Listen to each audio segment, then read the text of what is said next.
this is the start of the sales letter that I had to control with International Living magazine for 3 years. Now, it doesn't really matter about it as such, but when I was doing my research, this is for the Australian market. I did my research and I found out that the Australian government was paying out pension, retirement money to Australians to the tune of $770 million a year. In other words, they weren't even living in Australia anymore, right? So they're living in a cheaper country, tripling the value of their money and still getting paid.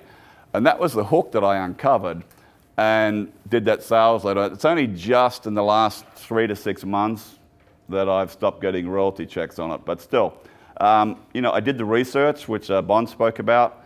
I got quite well paid for it.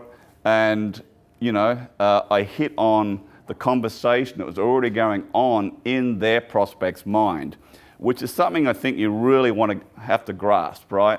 I knew, being Australian, why their existing control sucked as soon as I read it.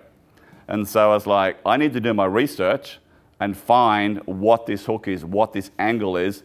And I read 18 months of back issues of their magazines, which are about 45 pages each, handwrite my notes, then start going to Google and doing various searches until I found something that I thought was the hook and big idea. Then, of course, I had to get their permission to run the copy, which was another challenge, but it happened.